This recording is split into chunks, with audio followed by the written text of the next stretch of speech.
Welcome to University Drive, your pathway to the transformational work of University of the Bahamas. Our goal is to build a better Bahamas by shaping tomorrow's leaders today, finding solutions to challenges, and forging new opportunities for growth.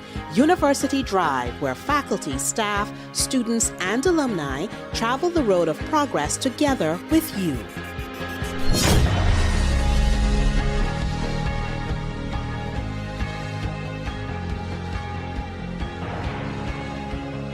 Welcome to University Drive. I'm your host, Craig Smith. Today, we're continuing our series for Women's History Month, where we engage with women who are charting the course for a brighter Bahamas. Today, we're discussing higher education, which isn't just about education and research. It's also about shaping a nation's future.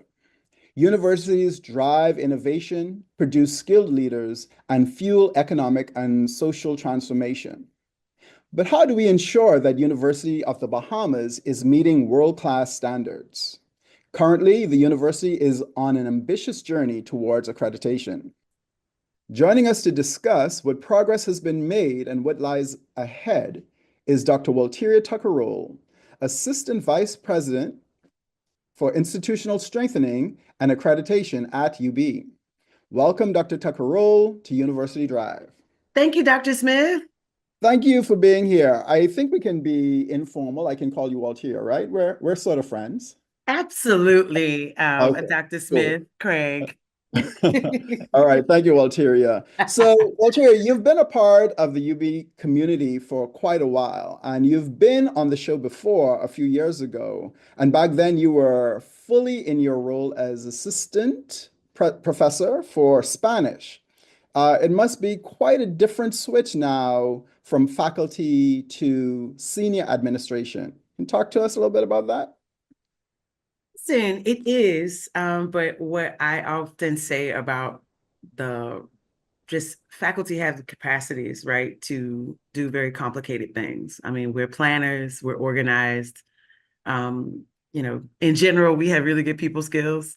And so I think all of those things are applicable to the administrative context. And I see sort of moving from full-time in the classroom. And over the years, I've engaged different administrative posts, heads chairing committees, being chair of the School of Communication and Creative Arts, directing the American Corner Partnership that the university has with the U.S. Embassy. And I see it sort of as a way to impact university life, using the skills that I've garnered in the classroom on a grander scale. So, it's cool. It's different, but it's familiar in that way. And this is a really significant time right now, yes, with this process happening. What's your overarching view on being on the front lines of the transformation happening at UB right now? I mean, women are always on the front line, first of all, Craig. So, Well, but in all seriousness, it's an honor, right? It's an honor to be part of this chapter of UB's history. You know, the place has been in operation for more than 50 years. We just celebrated our 50th anniversary. And it's an honor for me, having moved to the Bahamas some years ago and married to a lovely Bahamian, by the way. But to be part of the evolution of this institution, it's a great honor for me. And I say, challenge accepted, because I do believe in this place. Like, I believe in our students. I believe in what we're trying to do. And I often say that, what we're doing at UB as faculty, as staff, as administrators, we are engaging the process of nation building, one student at a time. And I'm proud to be here leading this portion of that effort. Walteria, there are many people right now who maybe no longer see the value in attending a university. From a national and global perspective, there's so many trends and policies and politics impacting higher education. With the internet, information is easily accessible. So is a university education still relevant? I think, and this is not just because I have 3 degrees, right, and a number of certificates, right? I fundamentally believe in the value of higher ed. I believe that a university education is more than just the content that we teach, but we're helping people to learn how to think, right? You and I know that at every phase, right, and with every degree that you seek, at the bachelor's level, we're trying to get you to the point where you can identify basic sources of information, and engage some level of mastery at preliminary skills, right, in a given field, your major, right? We're trying to do that. And the capstone of a bachelor's is generally some kind of project. It's generally a thesis, right? So to showcase that you have learned that skill. And then when you get to master's degrees, we're asking you to dig deeper, right? And literally master a particular area of specialty and to focus in. And we make you do that very quickly within a 2-year period generally. And so you grow in your expertise at that level. And of course, a PhD for me is about not only continuing special study within your given area, but understanding how your area interacts with other areas and sort of becoming this thinker that thinks not just in terms of content and not just in terms of your particular specialty, but in terms of how fields of knowledge interact with each other. So do I think that process is important? Absolutely. And I do not think it's something that people can engage just by looking up information online. I mean, there's knowledge and then there's understanding, right? And so, I will borrow a quote from, I believe it's one of the experts. She's in culturally adaptive learning. Her name is escaping me right now, but she speaks of education as a process of becoming. And I 100% buy into that. Education and higher education then is a process of becoming even better acquainted with this world, how it works, and how you can impact it using what you learn in your classes.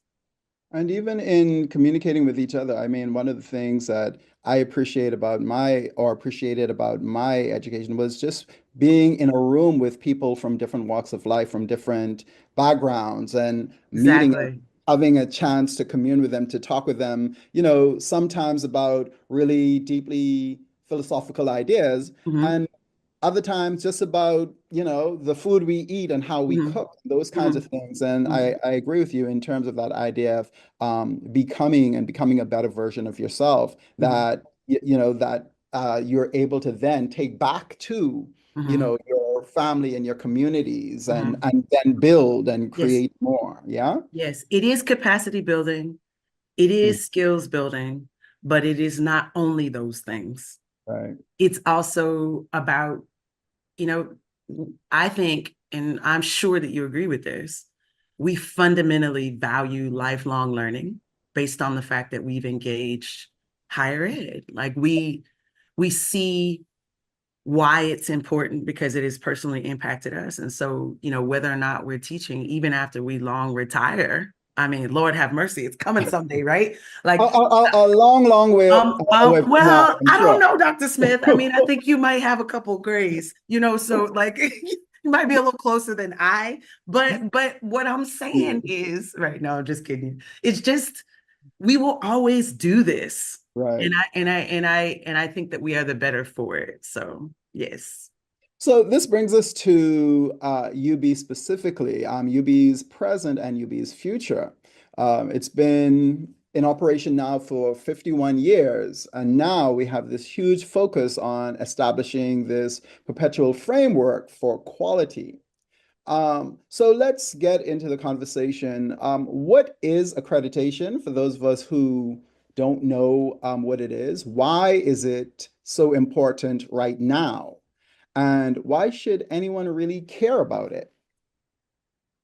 Well, accreditation just broadly conceived, and I like to, now that I'm in this post, as Assistant Vice President, Institutional Strengthening and Accreditation, I have to talk about this and break it down to a number of audiences, right? I should say that my predecessor, Dr. Danny Davis, was a genius at like making people really get excited about like accreditation.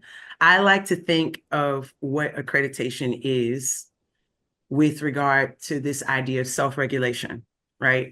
We are engaging a process that shows that we are dedicated to regulating and monitoring ourselves based on a declared mission and a declared vision, right? So in other words, when we invite accreditors, national and international, right, any accreditors, we are inviting them, we're opening ourselves to the scrutiny of an objective eye to determine whether or not we are doing what we say.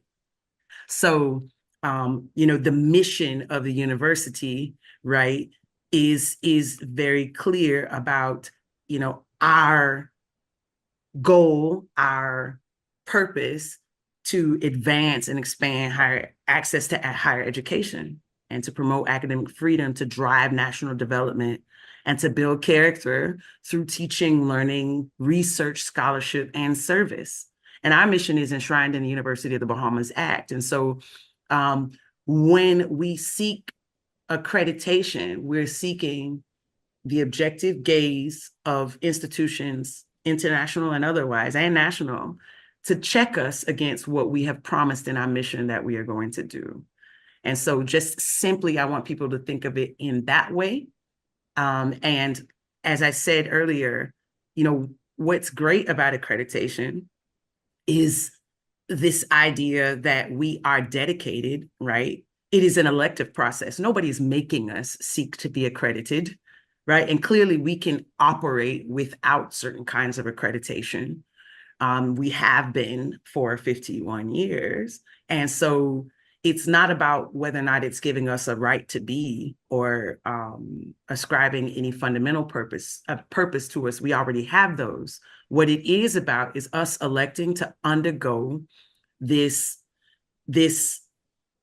and again, I use the word scrutiny, right? And we're demonstrating our commitment to self-regulation. We're demonstrating our commitment and engagement, to a peer review process, right? That we are not just tooting our own horn, but we are inviting other people to come and see if we are as good as we say. And we do believe that we are. We know we are. Mm. So, Walteria, I'm going to play devil's advocate. Just for a little bit, right? So for those people who say, well, why we need some foreigners to come and tell us how we run in our university, this, the Bahamas, and why we need some foreign people to come over here and tell us that we doing a good job or not, right? What's the response to those one or two people who may think that way? Right, the one or two who may think that way. I would say to people, again, reminding people that the accreditors do not come to tell us what to do. They come to measure us against what we say we do, right? And then I will borrow, a popular Bahamian saying, and I will try to do so without offending y'all with my bad accent, but y'all just take all mistakes for love. I'll let you know. Would you please let me know? But fishermen don't call your own fish stink. And so we fundamentally know that it's necessary for, it's one thing to toot your own horn, but it's quite, it's better always to have, again, an objective eye come and corroborate to support that which you already know about yourselves. And so we're not asking people whether or not we have the right to be. We're not asking them whether or not we're good enough. We know we're good enough. We are wanting to join a cadre of almost 800 in the case of, the international accreditation that we're seeking. We're wanting to be part of that elite number of almost 800 institutions that have dedicated themselves to these amazing standards of accreditation. We're saying that we belong, and I like that.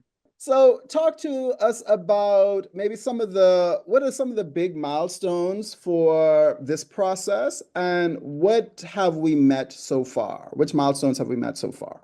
So we're great, right? We've been in this process talking about accreditation since we chartered to university in 2016, November of 2016. So we've been making strides toward it since then. But the last 2 years have been a real concentrated effort to really get to the point of preparing a complete application for both national and international accreditation.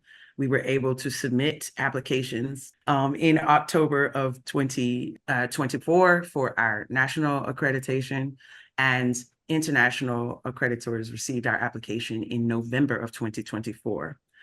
We have received initial feedback from both institutions and are working on preparing responses for that feedback. So we are in it to win it. Sounds good. All right, so we're going to take a short break, but when we return, we'll discuss how accreditation is not just an internal process. It's something that impacts students, faculty, government, and industry. Stay with us.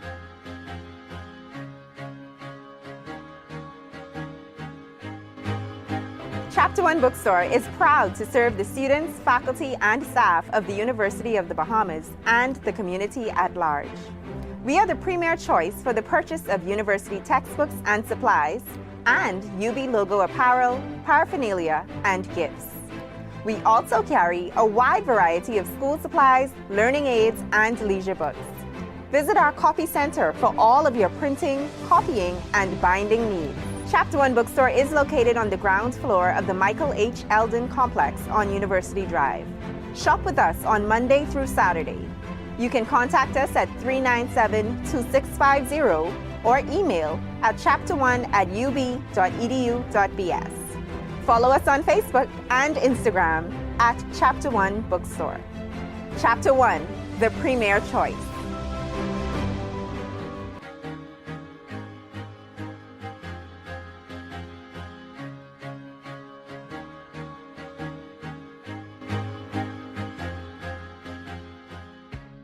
Welcome back to University Drive. We're speaking with Dr. Walteria-Tucker Rolle on UB's accreditation journey.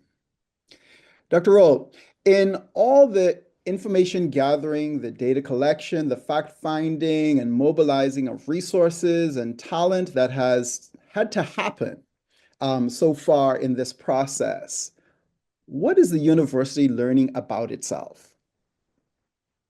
This is a great question. I think the university has learned about itself that fundamentally we know what we are doing.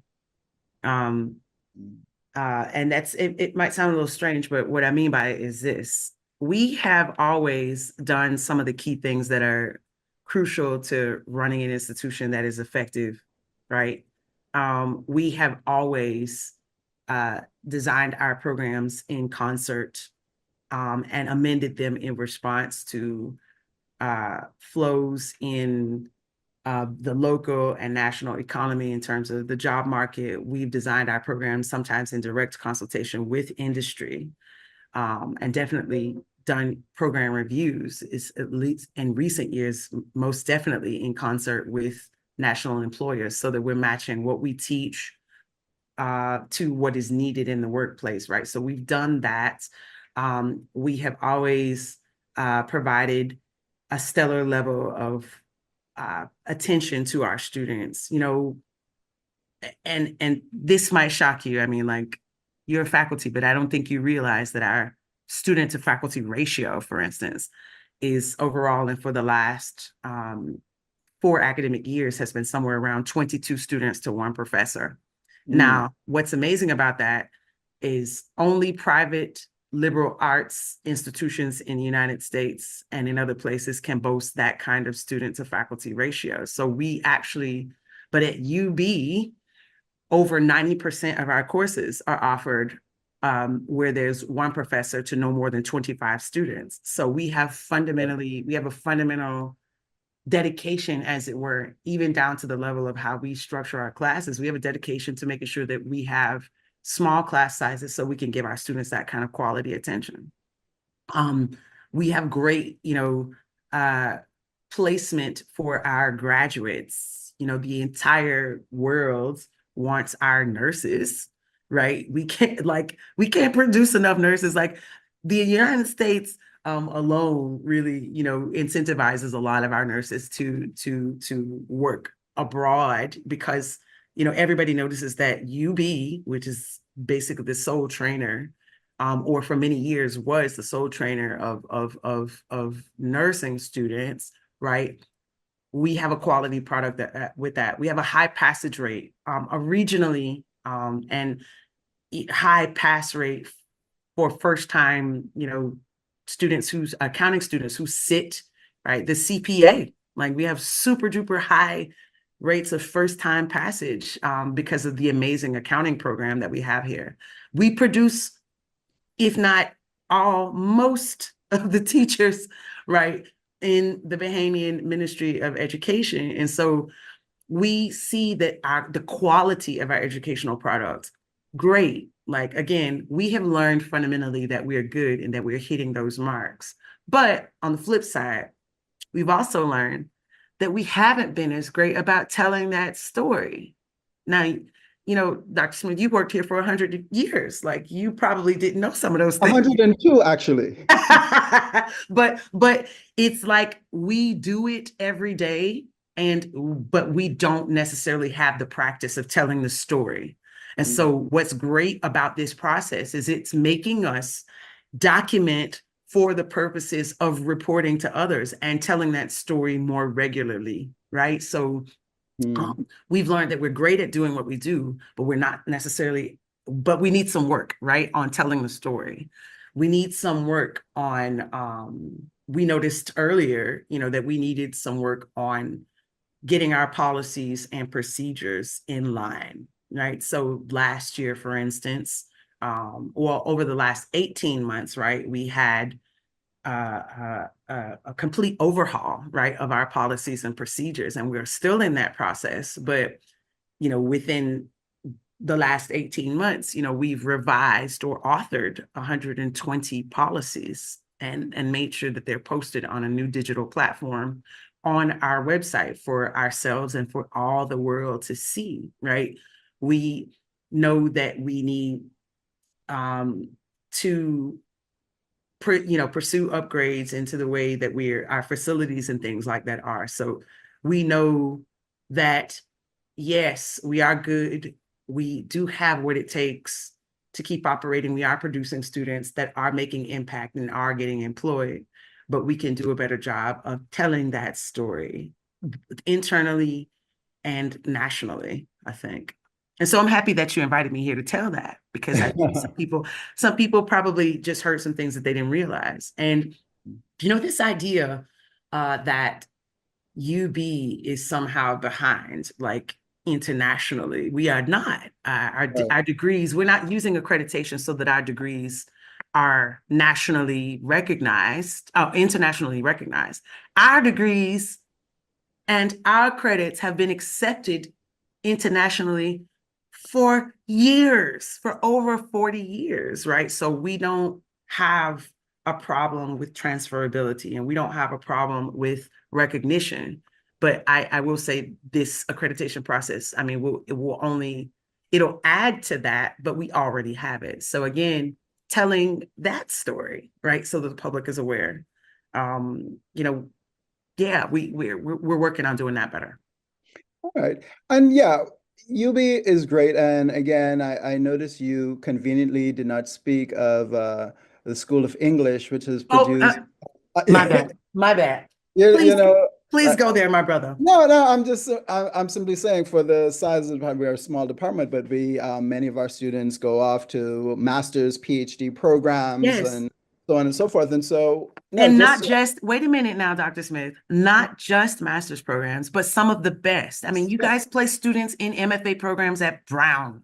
It's significant. And yeah, I do believe that we have a problem in how many Bahamians perceive UB, right? And people's experiences are people's experiences, and the history is the history, right? But I think a lot of people who've had experiences with COB back in the day, carry that luggage with them when they're thinking about UB. Do you get what I'm saying? And I, I, abs- I I think absolutely that we do. really, yes, UB has to do a better job of, acknowledging COB was COB, and for the time, we did the best that we can. But, now it's University of the Bahamas, and we have so many success stories, Mhm. of people going off and doing well or staying here and doing very, very well. Mhm. But those aren't the stories that people are talking about all the time. They're But you know still what? talking. But you know what, Dr. Smith?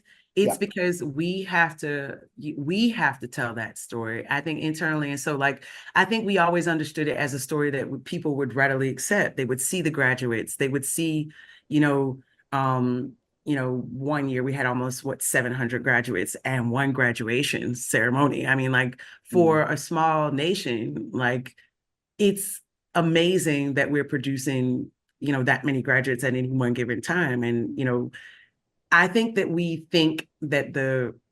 have thought that the role of telling the story, we've sort of advocated that to others. But this process is telling us that no, not only should we toot our own horn, right?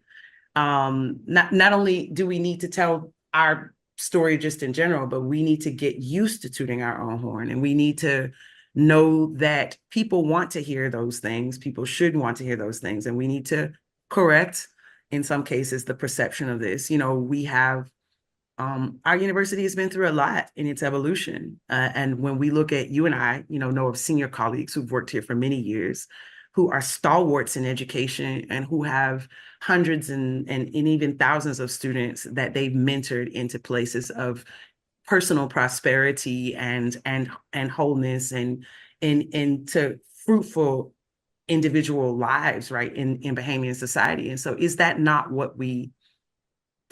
the purpose, like, of what we're doing this whole thing about? And so, like, I just think we have to not only, get so bogged down as an institution, not just in doing the work from day to day.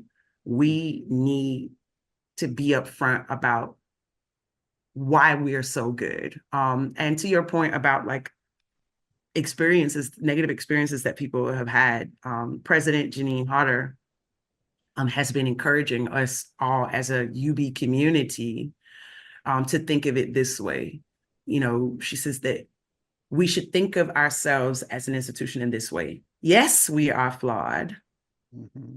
but we are worthy to be held in high respect. So I'm at once acknowledging, yes, I'm not a perfect institution. I have things that I need to work on. Mm-hmm. I need to improve my processes. I need to make sure that, certain areas become more efficient.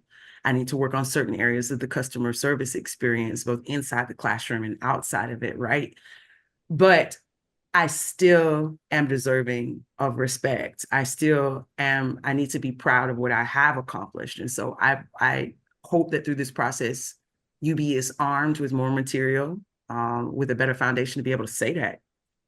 Mm-hmm. And also, I think sometimes the criticism is not deserved either, because there's always this only at UB, that Mhm. whatever comes next. But Mhm. I've been I've attended several universities in the United States, top tier universities, not Mhm. tooting my own horn, but Mhm. pretty significant universities, and I've had to stand in line, very long lines, to get Mhm. my student aid and so on and so forth, right? Mhm. Lines around the corner at the beginning of the semester to get things done.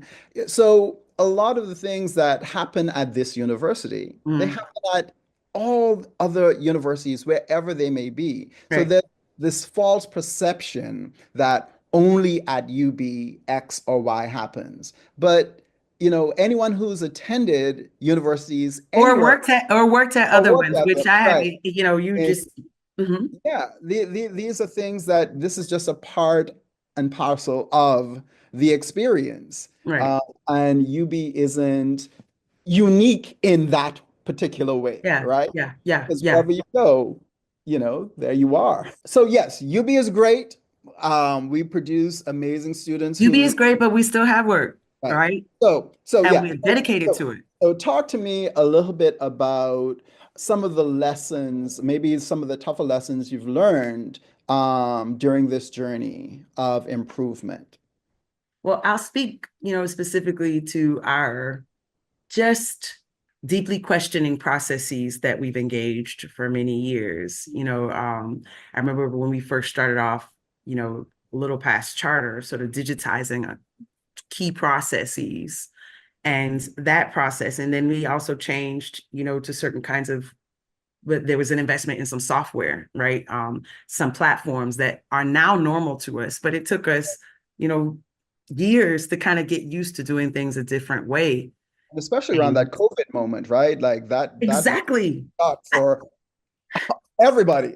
And to be clear to everybody, and so that everybody knows, there have always been courses delivered distance, right, in various formats.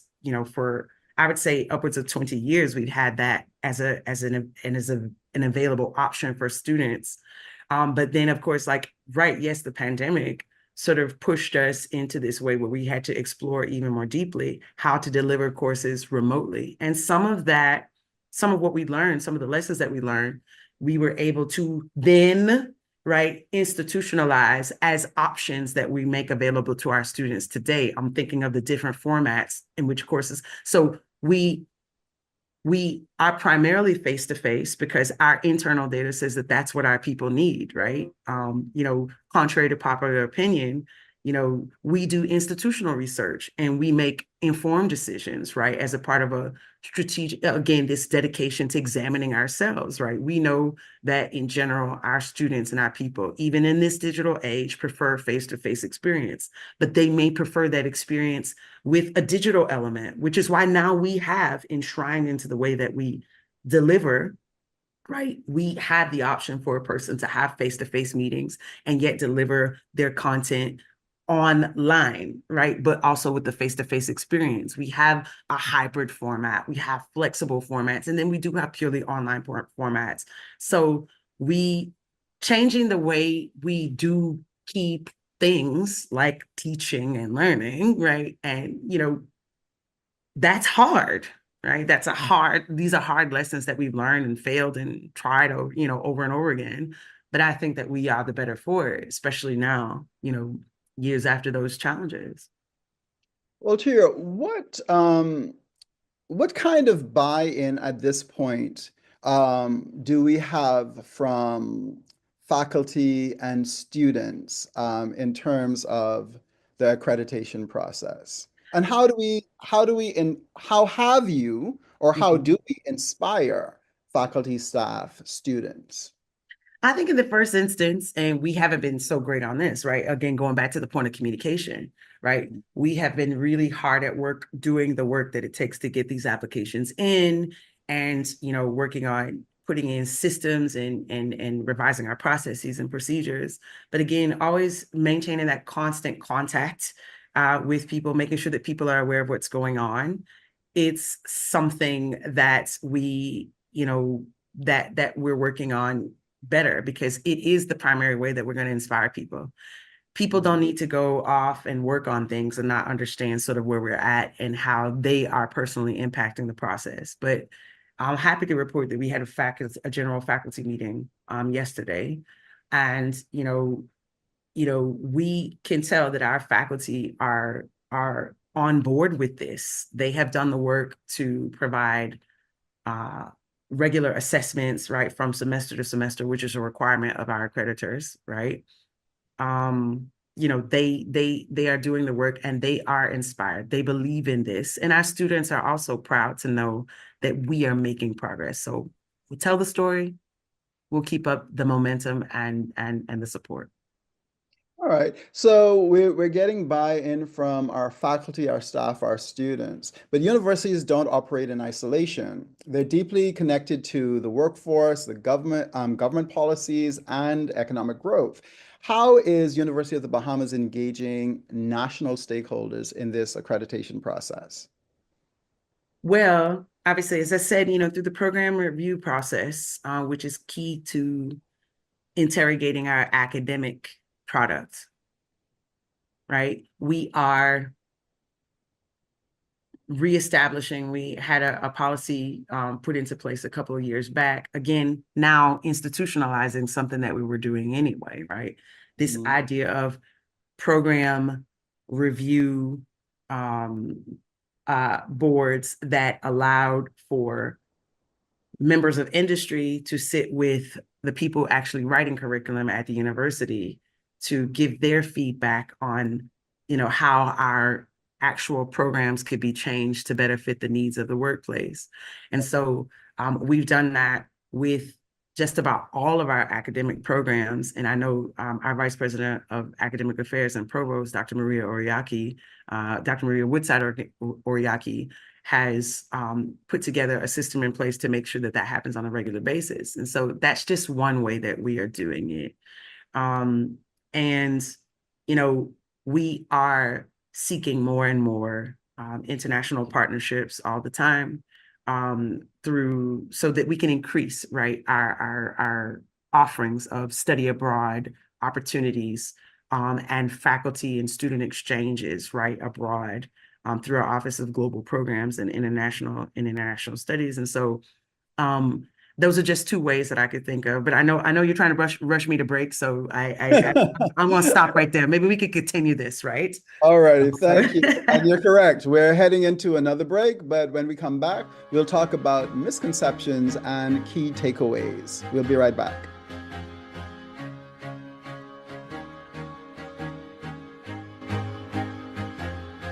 Chapter One Bookstore is proud to serve the students, faculty, and staff of the University of the Bahamas and the community at large.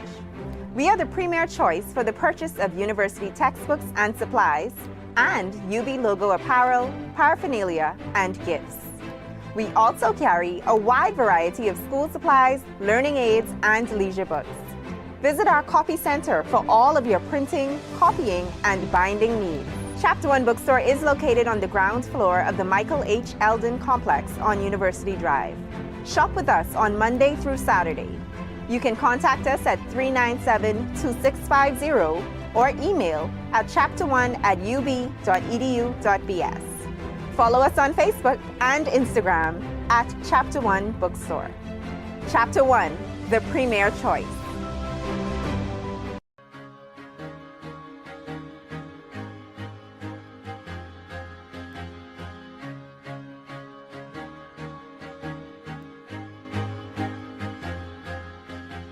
Welcome back to University Drive. We're talking to Dr. Walteria-Tucker Rolle, talking all things accreditation. So, Dr. Tucker Rolle, we've covered a lot. Talk to us a little bit about the steps that a university can expect in the process of accreditation. Okay, thank you so much for that, because it's good for us to tell the story, right, and to always emphasize that this is a process, right? So we have done the part of submitting the paper application, and we're currently engaged in the part, right, of resubmitting feedback based on, resubmitting based on that feedback, right? So after all of that is done, both national and international accreditors require that there be not just one, but a series of site visits, right? And of course, additional documentation that'll be submitted. So what we hope is to get clearance for site visits, right? Which are testing, right? The purpose of these site visits is to see, hey, you guys look great on paper. You looked so great that we have decided to come and check you out. During those visits to campus, right? There's a full overview of our facilities, and just making sure that the accreditors are able to observe how we fulfill our core functions, how we execute them in a real life, everyday fashion, right? So they come and observe that in person. So then, and by doing so, they're able to determine whether or not we are an institution that operates, with integrity, right? Because you could write about yourself, right? There are plenty of things that you could say about yourself on paper, but we want to show that we're as good in person as we are on paper. So those initial site visits will be first about that. Once they are convinced that we are as good and we do expect to be successful, right? Then both the international and national accreditors require that we submit some additional documentation determining compliance in other areas not included in the initial portion of the application. Again, there's a submission then of those items and then another visit, right? And that second visit is generally about determining, okay, whether or not these people are actually up for being accredited. So, just want to make sure that people understand that there's applicant, candidate, and then accredited institution. So it is a process. And as you could very well intuit, it takes some time. But so ask how long does I mean, just for instance, in general? the next phase after the first site visit, right? In general, you have 12 to 24 months in the case of one of the agencies, right? That you have to put together all of these and to demonstrate compliance. So, I mean, we will shoot to do it as quickly as possible, but as quickly as possible, right, is always months, you know? So it's that kind of, but I think it's more than that.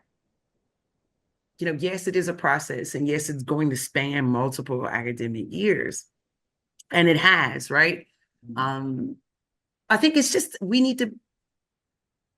the focus is on us continuously improving, right? At every stage. So even as we're getting ready for these various steps in the processes for both national and international accreditation, we are all the while becoming better. We are doing the work of, complying with the policies that we've written. We're doing the work of documenting and assessing, and we're doing the work of checking our performance to our strategic goals and strategic plan and to mission. We're doing that work all the time. So at some point, and I believe that we're at that, point, right, that we want this process of examining and questioning and regulating and then revising and reassessing, and we want it to become natural to us. We want it to become normal to us in such a way that this is something that's going to be continuous, not yes, just for yes, this, right? It's not a one and done. Right. It's not a one and done. And so hopefully in this process, and I think that we are there, we are changing our culture. And what is culture, Dr. Smith? Excuse me. What is culture, Craig? Culture, in one way, is cultivated habits. It's cultivated. It's what we do every day, right? And so we're prioritizing making ourselves better. We're prioritizing documenting how we're doing that, and we're prioritizing constantly assessing ourselves as a general mode de vie, like the way that we live, right? So yeah, I had to throw that out there because I know, a little French bouginess for you, Dr. Smith. There you go. Thank you. There's something you said. I'm wondering if you can talk to us at all about these. You said a series of site visits. Right. Can you talk to us about what those entail, what those might look like? Are these so this isn't just us sending a report somewhere. These are people actually coming onto campus. Are they coming into our classrooms? Are they talking to our students? What can we expect? And what can faculty, staff, and students expect when it comes to these site visits? Right. So I'm glad, yes, I can be more specific about that. So site visits are generally going to include not only tours of our facilities, and they are tours of all of UB, right? So yes, UB North, which we are super excited to show off, right? Our folks at UB North, we are one UB, our folks at UB North, having gone through and all that they've gone through in the last couple of years, right, are just an amazing example of why UB is so special and how our university services our local communities, right? Yes, these site visits include tours of our facilities, all of our facilities. They include tours of our student housing. They include tours and of our business enterprise units within the university. They include interviews with key personnel based on what we're putting in the narration. So, for instance, on our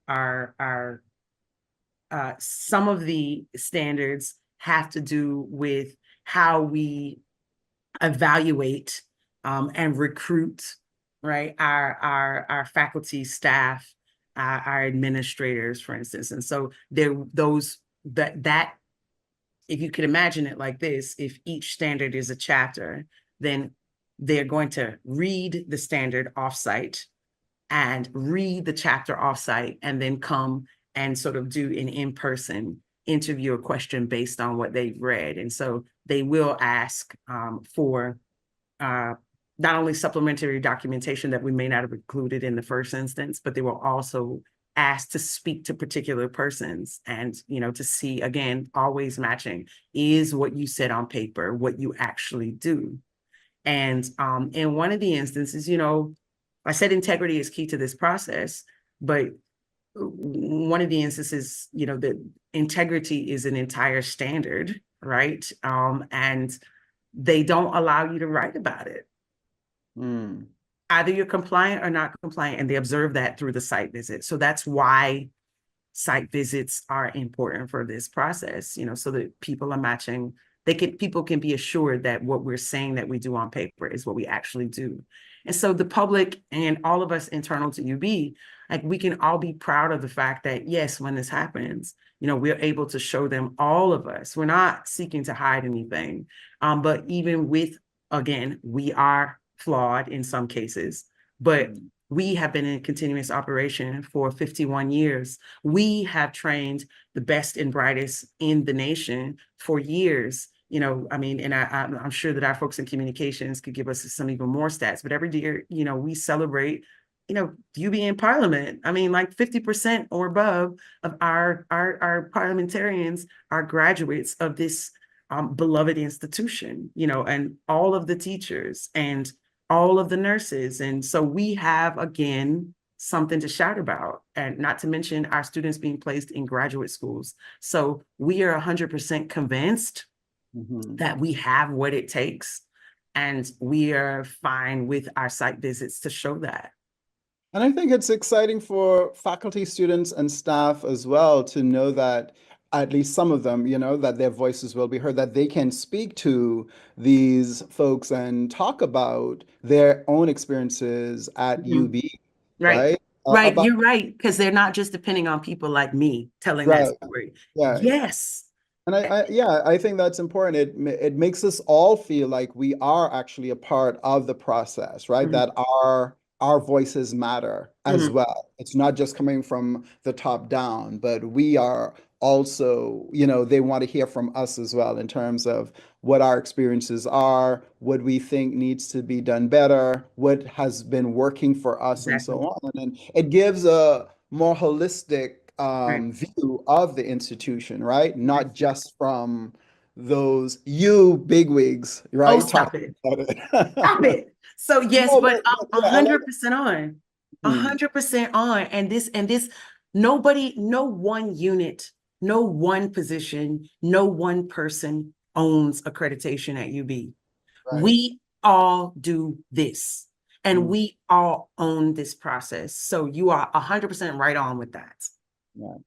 Now, Walteria, I know that you yourself, you are an overachiever. I know because you teach Spanish, but you just threw a little bit of French at me just now. So we all know. So I'm just wondering, are there any specific accreditation benchmarks that UB is aiming to exceed rather than just meet?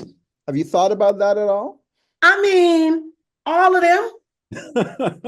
But no, to be clear, I will, and of course, again, I totally recommend you having our Vice President of Academic Affairs on, because she definitely could talk to you about how amazing our faculty, our teaching and learning experience is. And so, for instance, in the area of faculty assessments of programs, faculty are not only teaching the courses, but they're interrogating how they're taught and what students are learning from semester to semester. It's actually one of the most aggressive reporting cycles. There are annual reports, but faculty are actually looking at what they're doing from semester to semester, and they're assessing themselves.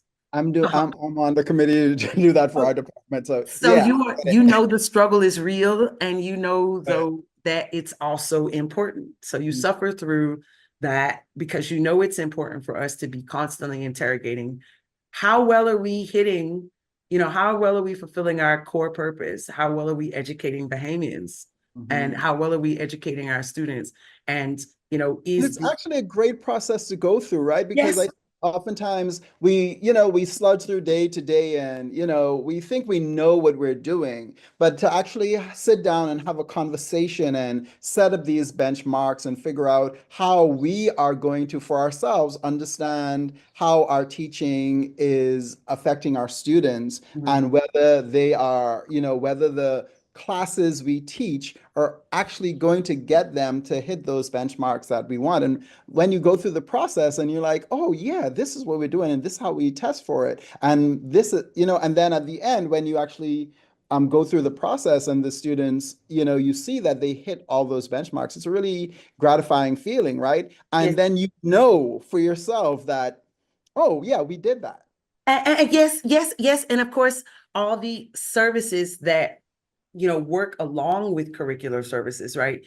So the whole area of student services, right? And the whole array of opportunities, programming, support services that are offered through student services. And our of course, here's another plug, Vice President of Student Affairs, right? Or Student Services, excuse me, Joe Stubbs and his team, all the things that they do from the first year, right? For first year experience, making sure that they're working along to make sure that students have that holistic engagement, that we're dealing not only with their minds inside the classroom, but we're dealing with their souls and in their bodies outside through the other kinds of programming that we use to support them. Because again, education is a process of becoming, and higher ed allows for that. So yeah.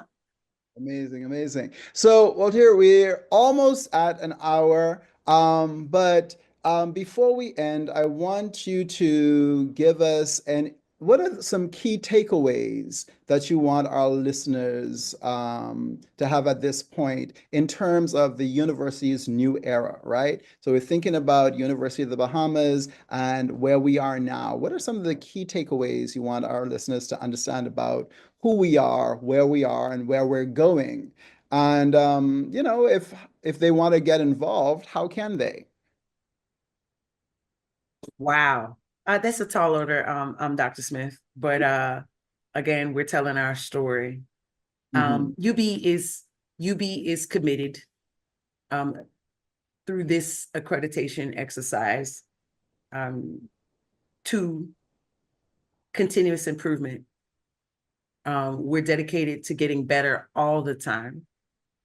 And we really want to live up to our, what's outlined in the strategic vision, right?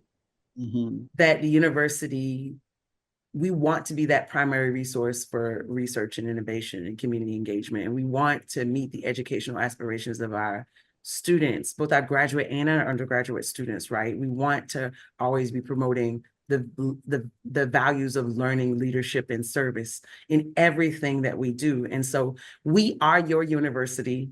We are hearing the cries of industry and our greater communities for further engagement. We are being responsive in a way that we can always be the first choice or the institution of first choice for Bahamians, because we know that people have, we have options in this world, right? And you started off mentioning that, Right. some people are deciding to take international options, and that may be good for some folks. But we want people to know that they can get a top tier education right here at home. And, we hope that they are always incentivized, by the idea of knowing even that there is that they can use the Bahamas Tertiary Grant Program here at their home institution to educate themselves in a world-class setting, right at home. And so we are your university, yeah, and we're getting better at all the time. I think that at the end of the day, that's what I want to say. And I think that's so important for folks to understand that we are, like, as you pointed out earlier, that we are doing really well, right? Mhm. Our students are in demand, Yes. locally and internationally, right? And I would really like to see us take more pride in our university. I went to University of Florida, and you couldn't walk down the street without someone wearing a Gator shirt. You know what I mean? I Right, would right. love to see folks go into Chapter One and buy the UB gear, and I'd love to see, Absolutely. because that's how we build the culture. That's how we change the culture, right? Yeah. That's how, go to the basketball games, go to the soccer games, like, support. There are many ways that people can support Yes. UB, just by attending the talks that might happen at the library, Mhm. going to some of the sporting activities, buying and wearing the merch, right? So Yeah. people see, because I think that, I didn't know an alligator, what an alligator was, Uh-huh. right? Growing up in the Bahamas, but I used to see when tourists would come in and they would wear their Gators shirt, right? I'm like, Mhm. Gators, what is that, right? Yeah.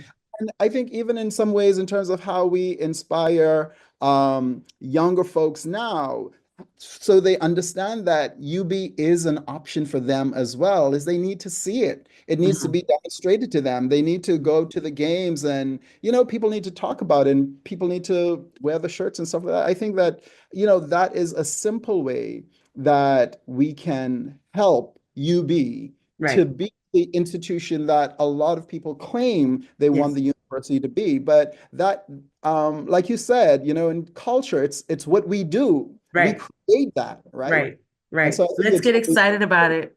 Let's get excited about it, because we're doing big things. We have been for 50 years without interruption, right? Despite all challenges. And we are meeting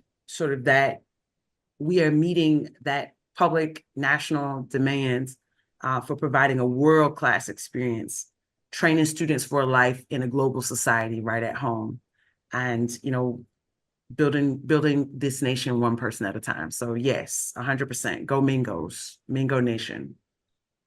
That's a perfect way to end today. Dr. Tucker Rolle, thank you for joining us on this edition of University Drive. My Thank pleasure. you all for listening in. I am Craig Smith, and we will see you next time.